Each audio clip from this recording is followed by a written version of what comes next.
یہ 2050 کا سنہرا دور ہے جہاں زندگی مکمل طور پر تبدیل ہو چکی ہے۔ چین میں تیار کی گئی نینو ٹیکنالوجی اور برین کمپیوٹر انٹرفیسز نے ایک زبردست انقلاب برپا کر دیا ہے۔ انسانی دماغ میں ضم ہونے والے نینو بورڈز نے دماغ اور مشین کو ایک ہی طاقتور وجود میں تبدیل کر دیا ہے جو صرف لمحوں میں لامحدود علم تک رسائی دے دیتے ہیں۔ اب سمارٹ فونز یا کمپیوٹر جیسی کوئی بیرونی ڈیوائس کی ضرورت نہیں رہی۔ کوانٹم کمپیوٹنگ نے برین کمپیوٹر انٹرفیسز میں ڈیٹا پروسیسنگ کو مزید برق رفتار بنا دیا ہے جس سے ناممکن کام بھی ممکن ہو جاتے ہیں۔ 2050 میں 3D پرنٹنگ کی حیرت انگیز ترقی نے سب کچھ بدل کر رکھ دیا ہے۔ اوزاروں اور گھروں کی تیاری سے لے کر پیچیدہ اشیاء، گاڑیوں اور حتیٰ کہ مزیدار کھانے کی فوری تخلیق تک سب کچھ اب صرف ایک کلک کی دوری پر ہے۔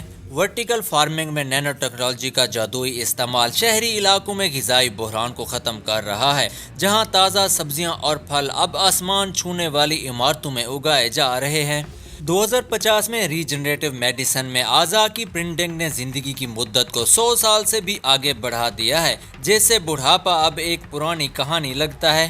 ڈی این اے کی بنیاد پر ذاتی غذائیت کے لیے 3D پرنٹڈ فوڈ دستیاب ہو گیا ہے جو ہر شخص کی صحت کو بالکل فٹ رکھتا ہے۔ مریخ پر 3D پرنٹڈ رہائشیں اب نوآباد کاروں کے لیے تیار کھڑی ہیں جو ستاروں کی طرف انسانی قدم کو مزید آسان بنا رہی ہیں۔ معزز ناظرین، 2050 میں میڈیکل کے میدان میں ایک معجزاتی فتح حاصل ہوئی ہے۔ کینسر جیسی مہلک بیماریاں اب ماضی کی بات ہیں اور زندگی کی اوسط مدت ڈرامائی طور پر بڑھ کر نئی بلندیوں کو چھو رہی ہے۔ انفیکشن بیماریوں کا مکمل خاتمہ نینو بورڈز کے ذریعے ہو چکا ہے جو جسم میں اینیمیز کو فوراً ختم کر دیتے ہیں۔ اس کے ساتھ کوانٹم سینسرز نے بیماریوں کی ابتدائی تشخیص کو اتنا آسان بنا دیا ہے کہ اب کوئی مرض چھپ نہیں سکتا۔ 2050 میں ٹرانسپورٹیشن کا منظر مکمل طور پر تبدیل ہو چکا ہے۔ خودکار گاڑیاں، رینیویبل انرجی اور ہائپر لوپ جیسی برق رفتار نظاموں نے وقت کی بچت کرتے ہوئے ماحولیاتی اثرات کو کم سے کم کر دیا ہے۔ خودکار ڈرون ڈیلیوری سسٹمز نے سامان اور طبی اکوپمنٹ کی فراہمی کو اتنا تیز بنا دیا ہے کہ اب انتظار کی کوئی بات نہیں۔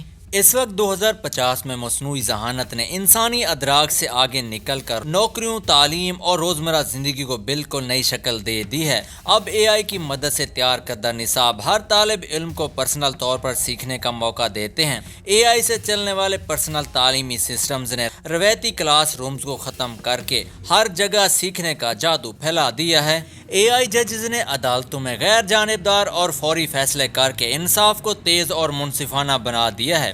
اے آئی صحافیوں نے غیر جانبدار رپورٹنگ کر کے لفافہ صحافت کا مکمل خاتمہ کر دیا۔ اب صرف سچائی کی حکمرانی ہے۔ اے آئی لینگویج ٹرانسلیٹرز نے زبان کی رکاوٹوں کو ختم کر کے دنیا کو ایک خاندان بنا دیا ہے۔ 2050 میں فائنانس اب نقد سے مکمل طور پر آزاد ہے۔ گھر خودکار طور پر سمارٹ بن چکے ہیں جو آپ کی ہر ضرورت کو سمجھتے ہیں، اور خلائی سرچ نے صحت اور نوآبادیات کو ایک دلچسپ حقیقت بنا دیا ہے۔ فیوژن انرجی نے گرڈ کے لیے صاف اور لامحدود طاقت فراہم کر کے توانائی کے بحران کو ہمیشہ کے لیے ختم کر دیا ہے۔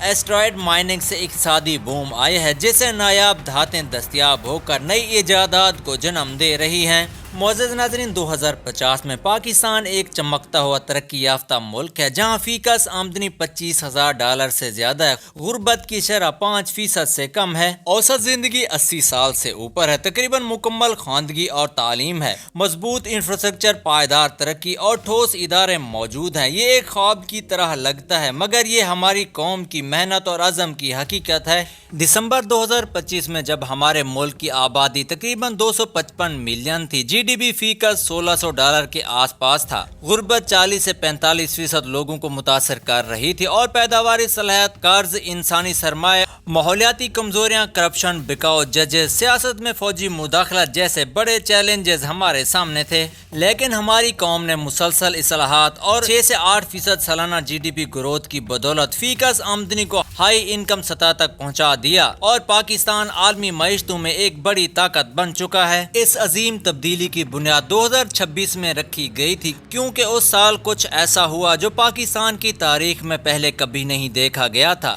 یہ اچانک آیا تبدیلی کا طوفان ہمارے ملک کو 2047 تک دنیا کی 10 بڑی معیشتوں میں شامل کر دے گا، جو ایک معجزے سے کم نہیں اور کسی نے سوچا بھی نہیں تھا۔ اس تبدیلی کی بنیاد 7 مضبوط ستونوں پر مبنی تھی: انسانی ترقی کو اولین ترجیح دینا، پائیدار جامع ترقی، جمہوری حکمرانی اور ادارہ جاتی اصلاحات، توانائی، پانی اور غذائی تحفظ، نجی سیکٹر کی قیادت میں کاروبار، مسابقتی علم کی بنیاد پر معیشت اور جدید رابطے شامل تھے۔ اگرچہ 2026 کے اہداف معاشی بحرانوں، سیاسی عدم استحکام اور بیرونی جھٹکوں سے تاخیر کا شکار ہوئے تھے، لیکن اس ویژن کے عناصر نئے فریم ورکس میں زندہ رہے، جس کی وجہ سے 2035 تک $1 ٹریلین معیشت کا ہدف حاصل کر لیا گیا تھا۔ معزز ناظرین، معاشی اصلاحات اس سفر کا دل ہیں، جس میں ریفارم اینڈ اوپننگ اپ پالیسیاں نافذ کی گئیں۔ پاکستان نے پیداواریت پر مبنی برآمدات کی طرف منتقلی کی، جس سے بجٹ خسارہ کم ہو گیا، سرکاری اداروں کی نجکاری ہوئی جو وسائل ضائع کر رہے تھے،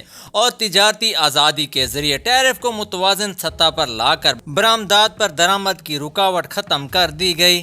آزاد تجارتی معاہدوں کی توسیع کے ذریعے سالانہ اربوں کی براہ راست غیر ملکی سرمایہ کاری آئی، اور ہائی ویلیو شعبوں جیسے آئی ٹی، فری لانس برآمدات 10 سے $15 ارب تک پہنچ گئیں۔ ٹیکسٹائل کی اپ گریڈیشن اور زرعی قدر کی زنجیروں نے برآمدات کو دگنا کر دیا۔ جدت کے لیے تحقیق و ترقی کو جی ڈی پی کے 0.2% سے 2% تک بڑھا دیا گیا۔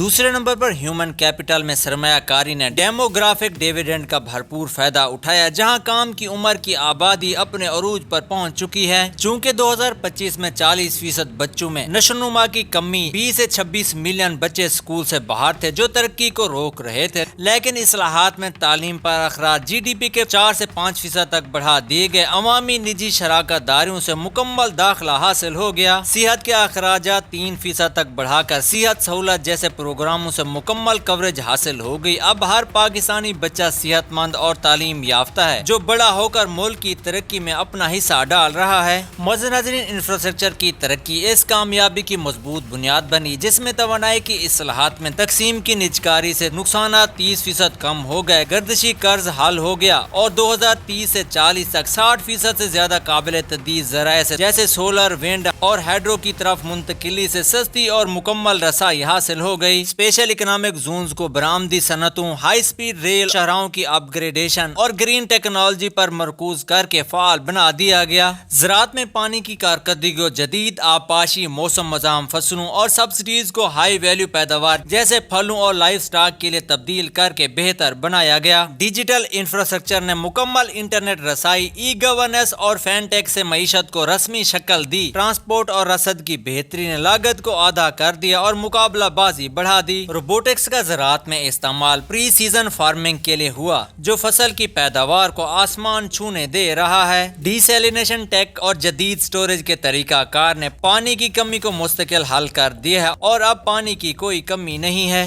ماحولیاتی پائیداری اب لازمی ہو گئی ہے، کیونکہ 2025 میں پاکستان موسم کی کمزوریوں سے شدید متاثر تھا، جہاں سیلاب اور خشک سالی سالانہ اربوں کا نقصان کرتی تھیں۔ لیکن پائیدار ترقیاتی اہداف اور قومی تعین شدہ شراکتوں کے ساتھ ہم آہنگی میں دائری معیشت، 2030 تک 20% گرین ہاؤس گیسوں کی کمی، درخت لگانے کی توثیق، گرین صنعت کاری اسپیشل زونز میں، اور سیلاب کے انتظام کے منصوبے شامل کیے گئے۔ معزز ناظرین، پاکستان میں حکمرانی کی اصلاحات سب کی بنیاد بنی۔ میرٹ پر مبنی سول سروسز، بدعنوانی کے خلاف ڈیجیٹل اقدامات، اختیارات کی نچلی سطح پر منتقلی کی مضبوطی، شفاف ریگولیٹر اور عوامی نجی شراکت داریاں قائم ہو گئیں۔ نتیجہ پر مبنی انتظام اور پائیدار اہداف کی نگرانی سے احتساب یقینی بنا دیا گیا تھا۔ یہ شفاف اور مؤثر نظام جو ہماری قوم کی حقیقی طاقت بنا تھا۔